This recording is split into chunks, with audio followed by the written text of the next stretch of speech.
Hello, world. What separated your deep ball from everybody else? My deep ball, it has a little secret sauce to it, man. Never get too high, never get too low, but just keep moving. The whole story is Carlos never beat me in any kind of sports in high school.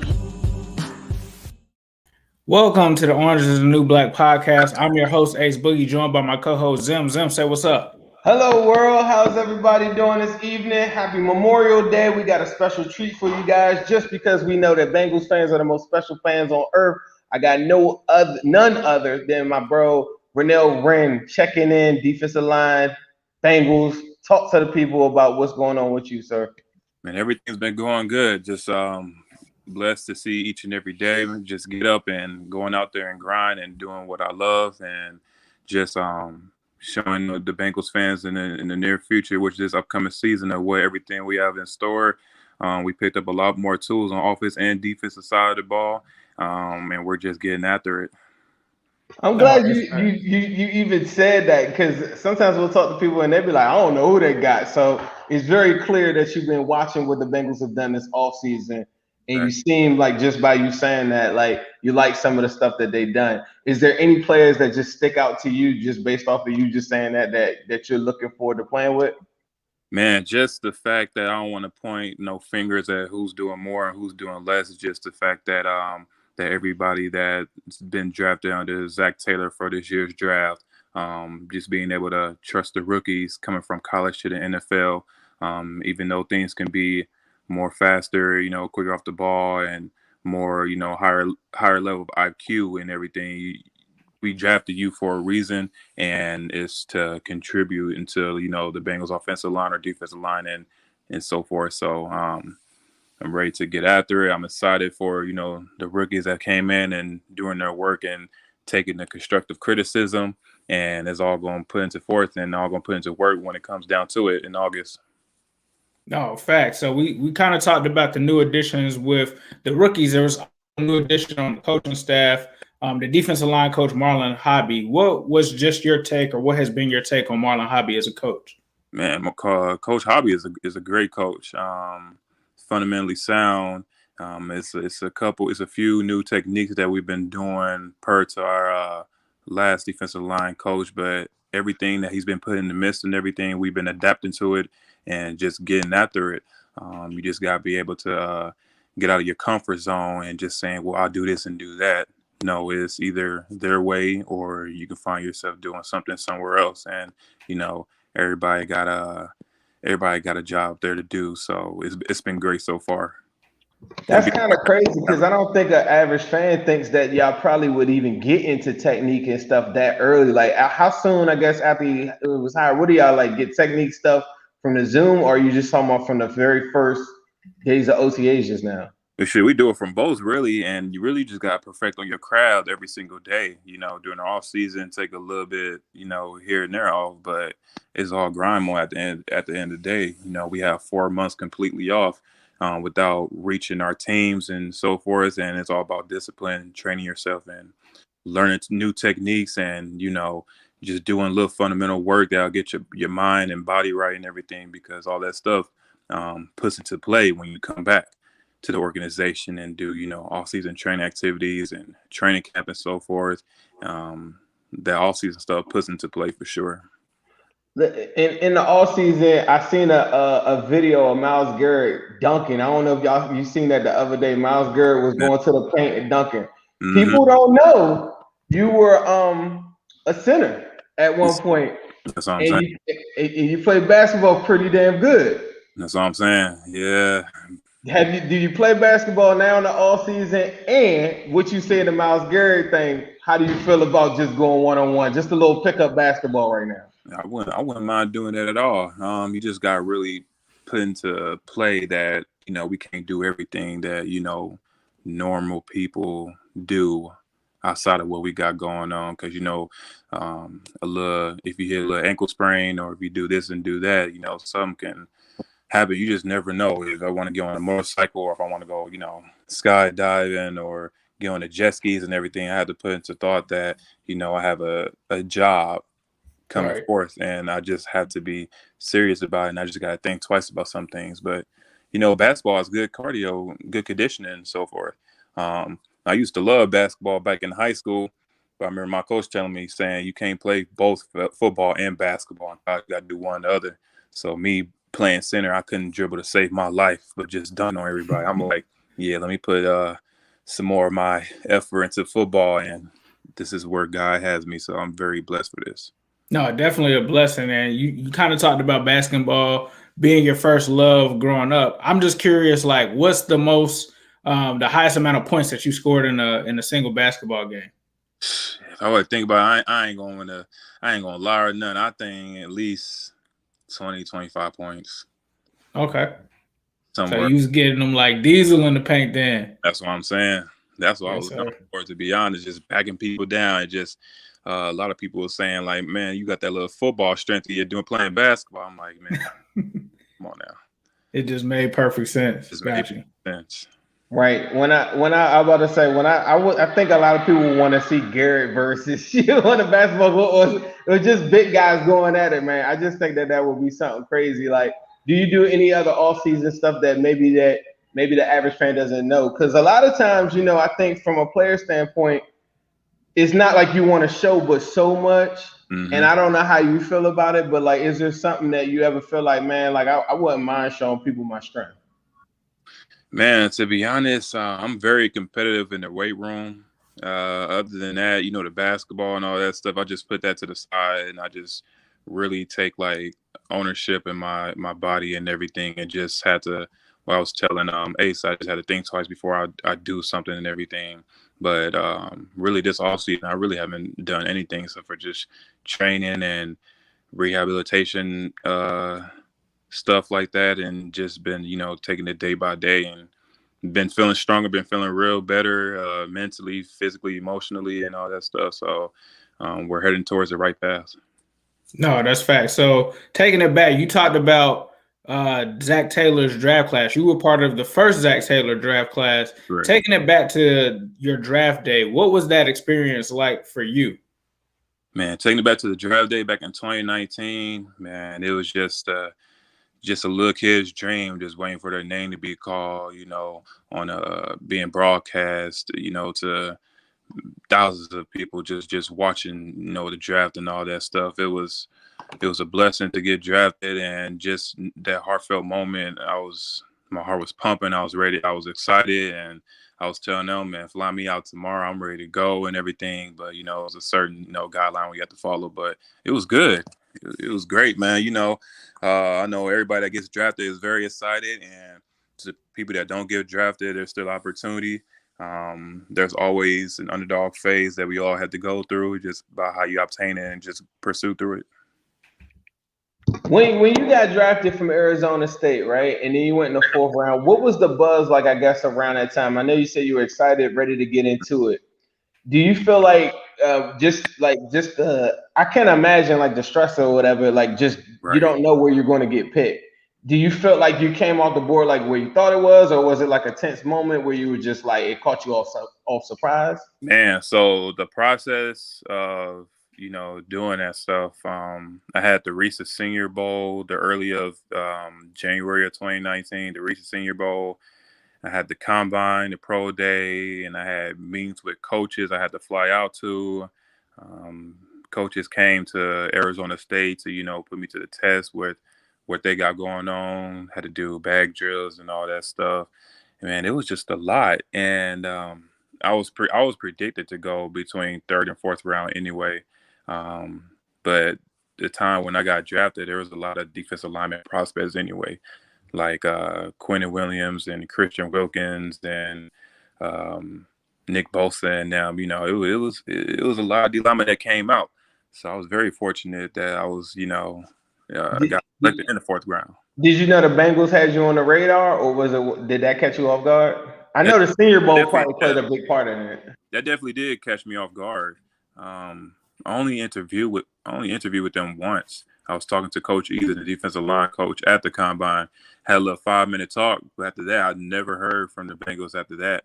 Not even a pre-draft process or anything. So definitely was caught by surprise.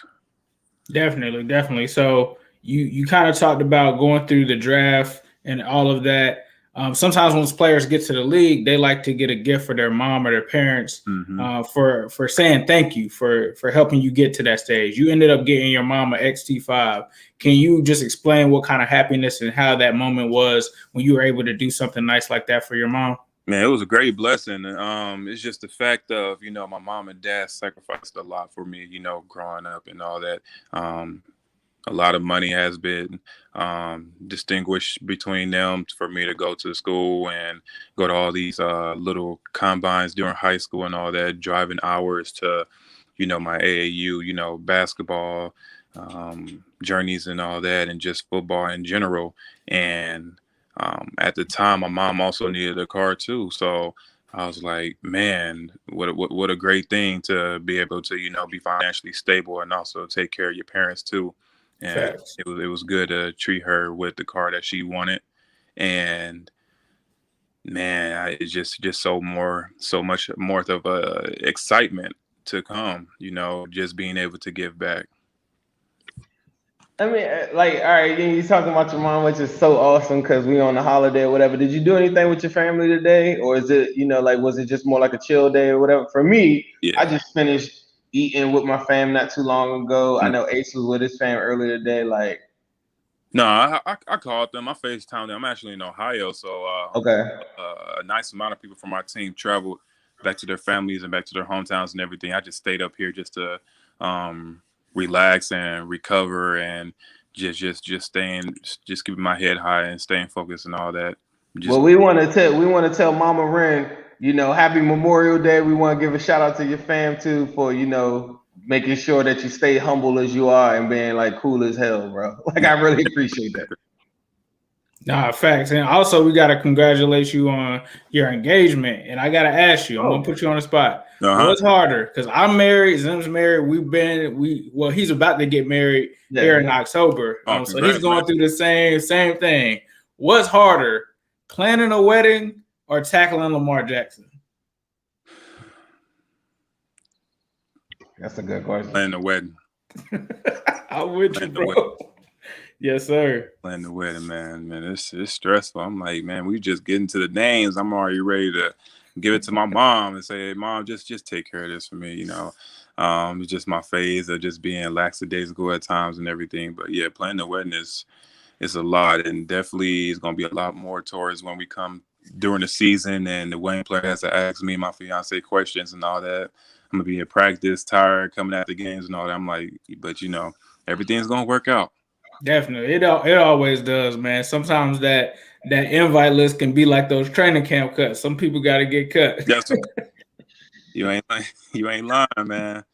Right, man. I mean, I'm in the same boat that you're in right now, and it's one of them things where I came into it thinking like, for me, I feel like I can accomplish anything I put my mind to, but it's like it's a little bit bigger than that when you got a partner tied to you in making decisions and stuff too. So that's the tricky part to me, because I will just be like, yeah, just give me that guy, give me that person, give me that photographer, give me that cake person. No. Let's run it. And it don't work like that. So talk to me. Now I didn't know that. So congratulations. Like, appreciate it. I'm pretty sure. I don't know. Does your fiance have any ties to the Lou? Because I know you're from St. Louis, correct? Right. She's from Los Angeles, California. Okay. Yeah.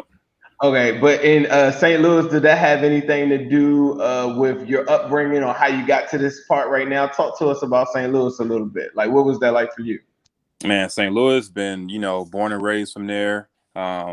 It's a few people that came out of St. Louis, basketball and football wise. Jason Tatum, that plays with Celtics. We used to play on the same AAU team, the St. Louis Eagles back then. I know Ezekiel Elliott. I used to play against him, 2 private league schools. I know a few boys that I've been growing up with that plays for the Texans and the Cardinals now and everything. St. Louis it's a nice city, man, and just being able to come out from just having somewhat things but still blessed for whatever you have, and just being able to provide now that you're being able to you're financially stable and all that. And it's just growing up in the very, warming household with two parents that are still married. Glory to God for that, man. Just still, getting me on my heads and toes about, what to do and what not to do and everything. So growing up in St. Louis, growing up with a good household, everything's been good. Life hits you with challenges all the time. And thank God they were there too. And, man, I can't complain at all. No, that's fact. So obviously, for me, when I think about St. Louis, and you probably hear this a lot because me being from Ohio, everybody's always like, "Oh, did y'all listen to Bow Wow?" Obviously, Nelly is from there, but like switching gears to music, who are some of the artists that you listen to now, or that you get hyped to before a game? Man, to be honest, shoot, I'm a old school type of guy, man. Old R&B. All my people listen to the Temptations and all that, the Stylistics, Luther Vandross and all that. So it ain't really no pump music to get me going like that, to be honest, which may be weird, according to society now, but I just be more relaxed than anything, man. Shoot, being focused is probably more, like you could spend so much and exert so much energy getting pumped up. You get out there into the field and you might be a little gassed, or that's one less push that you probably got, trying to get all that energy out that way. It's not far from the norm, because we asked AJ Green, he was like, "I don't listen to music before I go out and do my thing." So it's not. Remember Carl said he listens to like movie excerpts like before he would go out. Yeah, I remember. Yeah, I remember seeing a couple. I was like, "Oh man, that's new." Right. It's a lot of different things people be doing. One of my mentors sent me a link one time, and it had like a bunch of different like speeches from different movies and stuff like that, or like somewhere just cut down clips into like 10-minute things and stuff. Like I would prepare myself to like start off my work day or whatever. Like, so it's not that far fetched. I do listen to a lot of music that be turned up though. I ain't gonna lie to you. But I switch it up too though. My same playlist that might have a whole bunch of like whatever trap music or whatever on there right now. It also has Michael Jackson and Prince on there too. So I for sure mix it up. That's very important. Go. I want to go back to St. Louis real quick. You said Tatum, right? Correct. So right now, are you watching the playoffs? And if you are you like rooting for the Celtics because of Tatum, or do you have like another dog in the fight? Yeah, I'm rooting for the Celtics for sure. I'm not really a basketball fan like that no more. I watched the the playoffs a couple times, but not like through just the little highlights and everything. But when I be scrolling through Twitter, a lot of talk has been talking about Jason Tatum. Definitely excited for him, and God has definitely blessed him in his life and everything. And the best is yet to come for him, because ain't no stopping from here. Right, he's emerging as probably like a top 5 and maybe top 3 player in the NBA. Like, and it's funny, like I think we were talking to Fred Johnson, I think last week. Yep. And he was saying that he wasn't watching any of the basketball. But I'm gonna tell you, man, like last year was a little boring, I think, maybe because the fans weren't there. But this year, yeah, it's crazy. With the exception of the bad fans that are throwing stuff and other random stuff like that, with the exception of that, it has added a little bit of like spice to it that the fans are now back. It's pretty turned, and you're getting performances like 50-point performances from Tatum, and it's a bunch of crazy stuff. That's crazy, man. He's dropping 50. I mean, guys are dropping 44, 50 like every other night. And last year, a lot of people were kind of not healthy. Right now, the majority of the players I feel like are in the league. Like I remember last year, I was watching a lot of games and saying, "Dang, I wish they had such and such, or I wish they had whatever." Like a lot of players are out there, so you get to see like the best of the best. So I would encourage everybody, check out the playoffs. It's pretty fun. I want to go into some of the questions. Ace, I know you had some people that had to ask some questions online on Twitter. I don't know if you had those pulled up. I had one. My man Diddy, who is always saying here, shout out to Diddy. If you ever see Diddy on your Twitter, Instagram, whatever, Rannell, this is an ultimate Bengal fan. He always supports us. He said, "How did you stay in shape while taking the year off?" How I stay in shape while taking a year off, man. Just taking a year off. You just had to really have that mindset to just get after it, and just it's been a nice amount of times where I woke up and then just feeling like lazy and everything, but I want to be able to provide for my family, and then being able to have enough assets and everything to where like I don't have to work for anybody in the long run and everything, to sit back and relax, enjoy my family and everything. But it's really like I ain't have no choice but to, work out and do what I had to do, because, either that or, people be losing jobs and you be out scattered, doing nothing. So, I love the game of football and I love working out and staying in shape. That's my main thing. So it wasn't really that hard for me, but I had a few days to where like, oh man, I had to do this again, but I know the best is yet to come for that. No, that's facts. And I remember when we first picked you, Gino Atkins kind of sought you out and said that you could be very special in this league based on things that you were able to do with your physical abilities. And we have a question here from Matt Snyder on Twitter. He asked, how valuable was it to be able to learn from the pros like Gino Atkins and DJ Reader and adding to your own game? Exactly. It was a lot of good insights from DJ Reader and Gino. I'm fortunate to still have DJ still with the Bengals, even though he signed like I think it's a 4 or 5 year contract, but anything can happen nowadays. But just learn from Gino in my past couple years there, he be goofing a lot, but he really had me on my P's and Q's when we had practice. He's a different breed. Gino's a different breed. I mean, he don't use a lot of finesse moves. He just counter and work back inside, or he uses a straight to bull rush and everything. And it's crazy. But I learned a lot from him and DJ Reader. Me and him training right now to get back healthy and all that stuff. But everything's been good with him. He's just his craft is good too. Just being able to be a big defensive lineman and the movement that we have to do to be versatile and all that stuff. Everything's working good with us. So there's a lot of fans online because Gino is still out there as a free agent, right? Currently, right now, I don't know if you know this, but you are at 15 defensive line on your roster right now, right? I'm just doing the math, me just talking about the legacy of Gino Atkins. I just couldn't see a scenario where he would probably come back and just play the background role, or I don't feel like he's there at that point in his career. Do you see any scenario, without I guess getting into the business side of things, whatever, that you could see him possibly coming back? Man, me and Gino talk here and there. We don't really talk about football. We just be goofing around. But to be honest, from me personally, he could either come back and do what he do and contribute, or he can just sit back and relax and enjoy the rest of his life, with his family and all that stuff. But so you think retirement might be a possibility for Gino Atkins? It could be, it could not. From him, asked how he's doing, is he healthy and everything. He said everything's been going good. He still feel like he can get off the ball and everything. So everybody's body is different.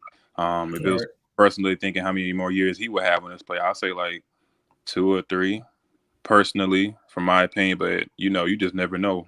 As long as your body, you could be going for days. I posted a picture of him like 2 weeks ago, just eating some ice cream. He looked like a damn Olympian, bro. Like he's still working out. That's for sure. Yeah, that's for sure, man. Yeah. So one thing I wanted to ask you about Rannell is, I know last year around this time I was really excited for you because you had a big opportunity. You still had that opportunity now, but I know you were talking about playing the defensive end position in the big package in the 34. Is that still going to be your role going forward, or are there certain roles? I don't know if you're at liberty to say those particular roles, right, but I know you're a versatile player. Is that something that they see you in on this defense? Because last year they were changing the defense a little bit, tweaking it up from what it was before. Is that going to be something similar to your role now? Yeah, it's going to be something similar still. You are definitely correct. I don't want to put too much on the table, but they're putting people in the right position for us to win games. So wherever they put me at, I'm going to get after it, and I'm going to help us win. And I'm sorry, so I got to cut you off, but I've had this thing that I want to see. I don't know if it's going to happen, but I want to see you and Shelvin next to each other, and I just want to dare anybody to try to run against our defensive line with y'all two big brothers in there. Man, I'm saying, yeah, I seen him last week. I think he about like 6'2", 350. I'm like, right. If you don't stop this run, dog, then shoot, I don't know what to say. But he's gonna be good. He's gonna stuff that middle up. We're gonna protect the heart of our defense, And man, I can't wait. We're gonna get after it, and it's time flying by. It's about to be June tomorrow already. Right. So we just got to get after it and just stay on our P's and Q's.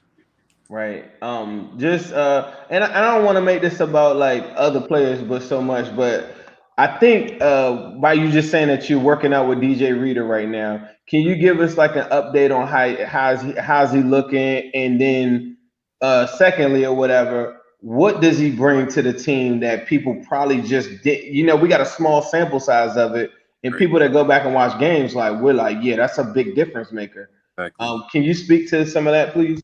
Right. Yeah. So yeah, DJ Ritter he's a good guy. His progression is good. I don't want to speak too much on him personally because I don't know how much I can say out there for everybody watching and seeing. Because at the end of the day, it's really not nobody's business but him. But he's still moving good. He's still versatile and everything. And just for him to be wearing I think 330, 325, 330, and just being able to move like that is impressive. He brings a lot to the table, stuffing the run, rushing the passer and everything. He brings a lot. So, it's going to be a lot of excitement coming this upcoming season for him and for everybody. And my follow-up to that is, what do you bring to the table, and what can people be looking for you to bring to the table this year? I'm going to bring a lot. First thing first, stopping the run, rushing the passer and everything, and doing what I can for what the team needs me to do in order to contribute out there. You can't be a one-person player out there and just thinking it's just your court. Do the little things to make the big things happen. If you take with the double team, you upset that you didn't make the play, but somebody else made it because of what you did in order to contribute. So my focus is just doing the little things and just making the big things happen at the end. No, that's facts. That's facts. Well, Rannell, we appreciate you being so gracious with your time. Before we get out of here, was there anything that you wanted to ask him before we get off? I don't know what your diet is like these days, but I did want to talk to you about Midwest Barbecue. It is a place over here in Loveland, Ohio. Just looking at that on Instagram, yes, sir. 3 or 4 hours ago, I'm like, hold on, man, I'm trying to order something. Hey, but all right, so now this is the thing. This is why I brought it up. I don't want you to get off schedule. We're gonna focus. We're gonna Marvin Gaye our music out there. We're gonna be super focused. But I'm gonna tell you, my boy Tim over there, he will look out for you. He's gonna take care of you. You give me the word, contact him. We'll have it right at your front door, or you can pull up, whatever you want to do. And I encourage everybody watching this, check out Midwest Barbecue and Creamery. And make sure you try the G-Funk wings, bro. The G-Funk wings is what I'm hearing are slamming. They also have brisket fries too. Brisket fries, oh, yes. I feel like we're starting up something where we could have talked 10 minutes about food for real, because I'm really like a big boy at heart for real. But I looked at you, I said, man, he looked like he can go in on some wings or some ribs or something.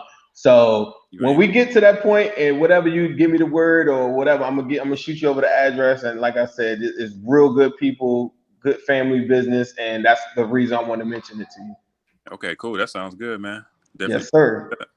That's all I had. I really want to thank you for your time today. I know it's a holiday. You're chilling, relaxing. Yep. Enjoy the rest of your day. Blessings to you. I love the fact that you were so generous with your time. I appreciate all the fans, even on the holiday, chilling back with your fam, getting a chance to watch us. Orange is the New Black podcast. Ace, talk to the people. What do you want to close out? Do you got anything you want to say?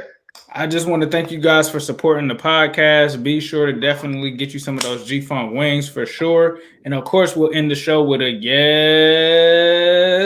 Thirsty. Hello, world. What separated your deep ball from everybody else? My deep ball, it has a little secret sauce to it, man. Never get too high, never get too low, but just keep